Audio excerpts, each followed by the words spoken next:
Class 10th pre board examination 2022 English. उम्मीद है आप लोग बोर्ड की तैयारी कर रहे होंगे और कई स्कूल्स में प्री बोर्ड एग्जामिनेशन चल रहा है। तो ये वीडियो उन्हीं अभ्यर्थियों के लिए जिनके प्री बोर्ड एग्जाम्स चल रहे हैं। तो इस वीडियो को अंत तक जरूर देखें और अगर आप लोग बोर्ड की तैयारी कर रहे हो तो ये चैनल जरूर सब्सक्राइब कर लो। आने वाले दिनों में काफ़ी मोस्ट इंपॉर्टेंट वीडियोस इसमें मैं अपलोड करने वाला हूँ। तो चलिए एक एक करके समझते हैं। 70 मार्क्स का क्वेश्चन होता है, 3 घंटा 15 मिनट मिलते हैं आप लोगों को। 15 मिनट आप लोगों को पेपर पढ़ने के लिए दिए जाते हैं। इंस्ट्रक्शन वही पुरानी वाली जो आप लोगों ने अपने स्कूल्स में देखी थी। आगे बढ़ते हैं, सीधे रीडिंग सेक्शन पे आते हैं। सेक्शन ए रीडिंग पोर्शन होता है। आप लोगों को सिर्फ यहाँ पर पैराग्राफ पढ़ना होता है और इसी के जो क्वेश्चंस होते हैं उनके आंसर्स आप लोग को इसी में फाइंड करने होते हैं और अच्छे से अटेम्प्ट करना पड़ता है। ध्यान से देखिएगा तभी आप लोग आंसर्स बता सकते हो। क्वेश्चन नंबर 1 रीडिंग सेक्शन है, सेक्शन ए। तो बिल्कुल इसी तरह से क्वेश्चन आप लोगों के बोर्ड के एग्जाम में भी पूछे जाएंगे। ए बी सी डी तीन तीन अंकों के, माफ कीजिएगा, शुरुआत के 2 क्वेश्चन 3 अंक के हैं, अंतिम 2 क्वेश्चन जो है वो 2-2 अंक के हैं। तो कुल मिला के 10 अंकों का रीडिंग सेक्शन आता है। पहला क्वेश्चन जो भी होगा, what did James Watt see on the stove, आप लोगों को इसी पैराग्राफ में मिल जाएगा। Why was steam coming out of the kettle, किस प्रकार से भाप बाहर निकल रही थी, कैटल से बाहर आ रही थी, इसका उत्तर भी आप लोगों को इसे मिल जाएगा। यूज अगेन एंड अगेन और Mankind in the sentence of your own, एक सेंटेंस बनाना है, अगेन एंड अगेन यहाँ पे यूज किया गया, मैनकाइंड यहाँ पे यूज किया गया हो, अपने शब्दों में बनाना है। 2 अंक आप लोगों को मिल जाएंगे 2 सेंटेंस बनाने के। Give the antonyms of the Joy and the first, देखिए इसी में से आप लोगों को आंसर मिल जाएगा। एंटोनिम्स का मतलब होता है, आप लोगों ने बचपन से पढ़ा रखा होगा, सिनोनिम एंटोनिम्स।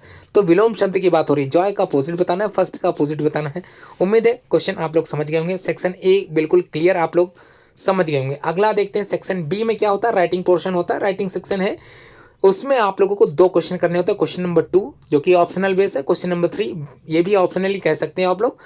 जो क्वेश्चन 2 है वो 4 मार्क्स का, उसमें आप लोगों को करना क्या है, देखिए एक लेटर लिखना होता है अपने फ्रेंड को एंड इनवाइट करना है उसको, him to attend the marriage of your sister, आपकी बहन की शादी है और उस बहन की शादी में आप लोग क्या कर रहे हो, अपने दोस्त को इनवाइट कर रहे हो और निमंत्रण पत्र दे रहे हो अटेंड करने के लिए marriage ceremony of your sister. तो समझ में आ गया, ये लेटर आप लोगों को लिखना है अपने दोस्त को, ठीक है। अगला, अगर ये नहीं याद किया है या फिर तैयार नहीं किया हो तो आप लोगों के सामने एप्लीकेशन लिखने की है, जिसमें आप लोगों को क्या लिखना है, write an application to your principal for change subject, आपको सब्जेक्ट चेंज करना है, ठीक है।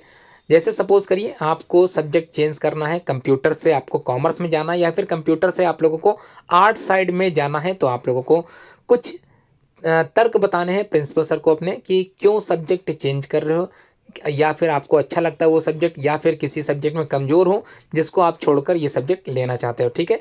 यही आप लोगों को अपनी एप्लीकेशन में लिख देना है, दोनों में से कोई एक करना है, 4 अंक आपको दिया जाएगा। Question number 3 right an essay of the following topics, 3 topics हैं, किसी एक टॉपिक्स पे आप लोगों को एसे राइटिंग लिखनी होती है। बहुत अधिक शब्दों में बिल्कुल मत करिएगा, मोस्ट इंपॉर्टेंट हेडिंग्स को लिखते हुए इसको खत्म करना है। कौन कौन से हैं, माई बेस्ट फ्रेंड है, माई विलेज है और लास्ट में एन इंडियन फार्मर।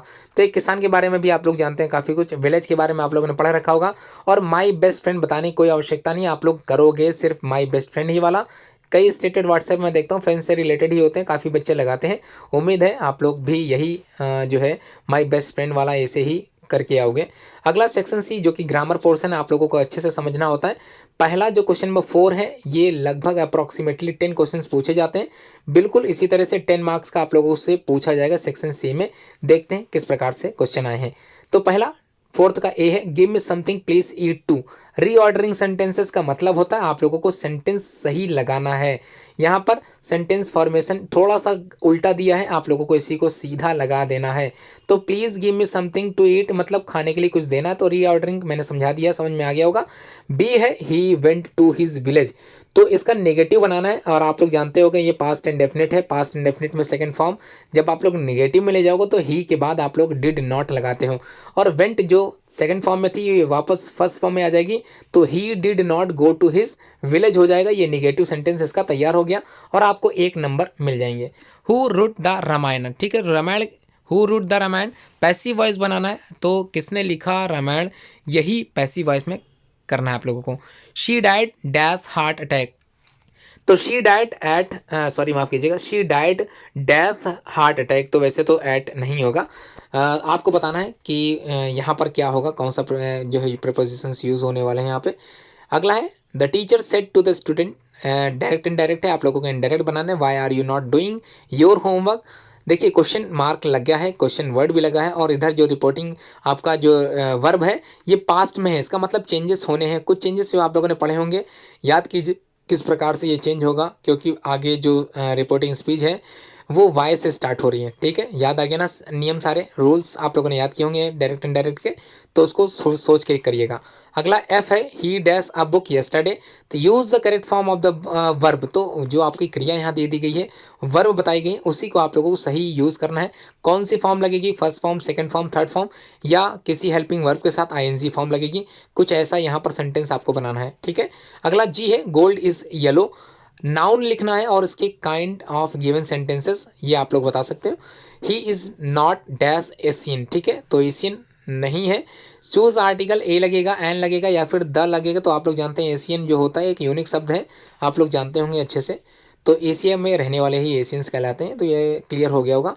अगला है I, he walks slowly, write adverb of the given sentence, इस सेंटेंस में एडवर्ब क्या है। ठीक है, एडवर्ब बताना है। देखिए first second form third form जिसकी बनती है वो तो वर्ब होते हैं, और जो वर्ब की विशेषताएं बताते हैं उससे बोलते हैं एडवर्ब। तो इसमें देखिए कौन सी विशेषता बता रहा है वर्ब की, कौन बता रहा है विशेषता, ये आप लोग को ढूंढ के निकाल लेना है। आखिरी है, punctuate the following using capital letters whenever necessary, wherever necessary, तो जहां पर भी आवश्यकता पड़े पंक्चुएट मार्क्स के साथ आप लोगों को सेंटेंस सही से लिख देना है। She said to me I am going to market, इसी को आप लोगों को सही ढंग से पंक्चुएशन मार्क्स के साथ कंप्लीट करना है। इसी सेक्शन सी में आप लोगों का ग्रामर पोर्शन में ही ट्रांसलेट करने के लिए आता है इनटू इंग्लिश में। तो यहाँ पर हिंदी में आप लोगों के सामने लिखा है एक पैराग्राफ, राजा विक्रमादित्य का नाम संसार में प्रसिद्ध है, वे मालवा के राजा थे, उनकी राजधानी उज्जैन थी, वे अपनी प्रजा से बहुत प्यार करते थे, वे अपने न्याय के लिए प्रसिद्ध थे। हालांकि इतना छोटा आने वाला नहीं है, एक दो लाइन और होगी आपके बोर्ड के एग्जाम में, तो अच्छे से अटेम्प्ट करिएगा। इसको तैयार जरूर कर लीजिए, कभी कभी बोर्ड के एग्जाम में भी काफ़ी छोटा सा पैराग्राफ पूछ लिया जाता है ट्रांसलेट करने के लिए। आखिरी जो सेक्शन मोस्ट इंपॉर्टेंट है आपके पूरे लिटरेचर पोर्शन से ही है, सेक्शन डी। तो first flight textbook prose जो आप लोगों ने पढ़ी है उसी से रिलेटेड कुछ चैप्टर्स हैं, उसको देख लेते हैं कौन से पैराग्राफ से किस तरह से आप लोग को क्वेश्चन करने होते हैं। Question number 6, read the following passage and answer the following questions given below, कुछ क्वेश्चंस नीचे दिए गए, उन्हीं का उत्तर आप लोगों को इसी में से ढूंढ ढांड के लिख देने। वैसे कुछ क्वेश्चंस तो दिमाग में होने चाहिए आप लोग को, जैसे पहला question, write the name of the lesson which from which the above passage has been taken, और who is the author of this lesson. तो देखिए पहले तो आप लोगों को चैप्टर का नेम लिखना है, उसके बाद राइटर कौन थे ये भी लिखना है। तो मैं थोड़ा सा बताता हूँ, there was a girl name, तो ये वाला जो पैराग्राफ है ये किस चैप्टर से लिया गया और इसके राइटर कौन है ये आप लोगों को पहले क्वेश्चन में लिखना है, तभी आपको 2 नंबर मिल जाएगा। अगला है, what was her favourite pass time, तो क्या था फेवरेट पास टाइम, क्या था, ये आंसर आप लोगों को इसी में से ढूंढना पड़ेगा। अगला जो 7th का ए क्वेश्चन है, थोड़ा सा 60 वर्ड में, मतलब लॉन्ग आंसर टाइप क्वेश्चन में आप लोगों को बड़ा सा लिखना पड़ेगा। क्वेश्चन 2 है, करना कोई एक ही है, 4 नंबर आपको मिल जाएंगे। पहला question, the author describe the things that Valli sees from an 8 years old point of view, can you find evidence from the text for this statement, ये क्वेश्चन एक है। या फिर सेकंड आप लोग कर सकते हो, गौतम बुद्ध से रिलेटेड है, right about the life of Gautam Buddha, तो गौतम बुद्ध की लाइफ के बारे में, जीवन के बारे में आप लोगों को लिखना है, based on the lesson of sermon at Benares, है ना, तो ये आप लोगों को लिखना है, गौतम बुद्ध से रिलेटेड है। अगला क्वेश्चन नंबर 8 देख लेते हैं, पहला ही चैप्टर है, 2 क्वेश्चन करने होते हैं और यहाँ पर 3 क्वेश्चन दिए हैं, 3 में से 2 ही करने हैं, और पहला चैप्टर ही सबसे इंपॉर्टेंट है, यहाँ पर क्वेश्चन भी पहले ही चैप्टर से लिया गया है। Why did Lencho write a letter to God, क्यों लिखा था लेंचो ने राइट अ लेटर, लेटर मतलब पत्र, और भगवान को क्यों उसने खत लिखा था, और what did he request in his letter, और उसने क्या रिक्वेस्ट की थी उस लेटर में, भगवान से क्या मांगा था, तो आप लोग याद होगा 100 पेसोस मांगे थे उसने, और 70 पेसोस किसी तरह से इकट्ठा करके वो पोस्टमैन ने उसको दिए थे, फिर भी उसके ऊपर इल्ज़ाम आ जाता है। ठीक है, तो वो तो अलग बात होगी, वो आप लोगों ने चैप्टर पढ़ा होगा, उम्मीद है आप लोगों को सब कुछ आता होगा। या फिर देखिए 3 है, पहला क्वेश्चन तो जरूर कीजिए, मोस्ट इंपॉर्टेंट क्वेश्चन है, आराम से पढ़िए। सेकंड है, why does such a large number of international leaders attend the inauguration, why did it signify the Trump of, तो ये क्वेश्चन है सेकंड वाला। और लास्ट क्वेश्चन जो है क्या है, वलीज एज ए मैडम, तो देखिए why does the conductor refer to a Valli's as a madam, तो क्यों रेफर किया था, ये है, तीनों में से कोई 2 ही करने हैं। मैच द फॉलोइंग वर्ड है, बहुत ही अच्छी बात है, ये 3 ही पूछे जाते हैं, आप लोग इसको अच्छे से अटेम्प्ट कर सकते हो। पहला क्रूक्स है, क्रूक्स ये जो शब्द है ये आप लोगों को पहले ही चैप्टर से है, याद होगा आप लोगों को, लेंचो ने कहा भी था कि ये क्रूक्स मतलब जो जो क्या करते हो डिसऑनेस्ट पीपल होते हैं, ईमानदार बिल्कुल ना होते हो। तो पोस्टमैन के लिए यूज़ किया था ये शब्द, आप लोगों को ध्यान होगा। तो क्रूस तो आंसर मिल गया होगा, वैसे आंसर इसमें मार्क भी किया किसी ने, तो कोई बात नहीं। सरमोन, उसके बाद क्या होता है, क्रूक्स है, ग्लीमिंग है। These are the following matching word, आप लोगों को अच्छे से अटेम्प्ट करना है। और क्वेश्चन नंबर 10 में पोएट्री देख लेते हैं क्या दी गई है। Read the following piece of the poetry and answer the following questions given below it. ठीक है। I think I could turn and live with animal, they are so placid and self content. तो ये आप लोगों ने एक poetry देखी, ठीक है, और इसी के क्वेश्चंस के आंसर आप लोगों को फाइंड करने, ए और बी के 2 मार्क्स हैं दोनों के, दो दो। Right the title of the poem, देखिए पोएम का टाइटल लिखना है, कौन सी पोएम की यहाँ पर जो है स्टेंजास दिए गए हैं। गिवन पे piece of the poetry has been taken, ठीक है, ये हो गया। सेकंड है notice the use of the word turn, देखिए नोटिस करिए ये टर्न वर्ड इस्तेमाल किया गया फर्स्ट लाइन में। आई think I could not turn and live with animals, what is the poet turning from, मतलब किस प्रकार से ये शब्द का इस्तेमाल कर रहा है, क्या कहना चाह रहा है। उसके बाद क्वेश्चन नंबर 11 में आप लोगों को लिखना है give the central idea of the any one of the following poem, ठीक है। इन्हीं दोनों पोएम का आप लोगों को सेंट्रल आइडिया लिखनी है, इसके अलावा बिल्कुल मत करिएगा। लेकिन आप लोगों के पास एक ऑप्शनल क्वेश्चन है, ऑप्शनल क्वेश्चन में आप लोगों को सेंट्रल आइडिया तो बिल्कुल नहीं करनी है, वहाँ पर आप लोगों को 4 लाइन की पोएम लिख देनी है, ठीक है। और पोएम वही लिखनी है आप लोगों को जो इस प्रश्न पत्र में ना आई हो, मतलब क्वेश्चन पेपर में बिल्कुल ना आई हो। और जो क्वेश्चन पेपर में आई है वो सामने दिख रही है, I think I could turn, ये लिखा है ना, ये वाली बिल्कुल मत लिखिएगा। दूसरी कोई लिखिएगा अपनी टेक्स्ट बुक से ही लिखिएगा, 9th क्लास की मत लिख दीजिएगा, या फिर कोई ऐसी छोटे बच्चों वाली मत लिख दीजिएगा, अपनी किताब से ही लिखिएगा। उसके बाद सेकंड जो किताब है आप लोगों की जो कोर्स में है सप्लीमेंट्री रीडर से संबंधित फुटप्रिंट विदाउट फीट, इससे जो क्वेश्चन पूछे गए 30-40 वर्ड में आप लोगों को लिखना होता है। क्वेश्चन नंबर 12 है, ये देख लेते हैं। Why is Mrs Pumphrey worried about Tricki, तो ट्रिकी आप लोग जानते ही होंगे।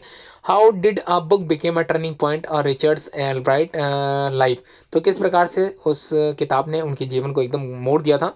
तीसरा, Bholi's father worried about her, क्यों जो है वरीड थे, चिंता कर रहे थे भोली के बारे में। ये तीनों में से कोई 2 ही क्वेश्चन आप लोगों को करने हैं, राइट एनी 2, ठीक है। क्वेश्चन नंबर 13 वंस अगेन थोड़ा सा लॉन्ग है, 80 to 100 वर्ड्स में लिखना होता है।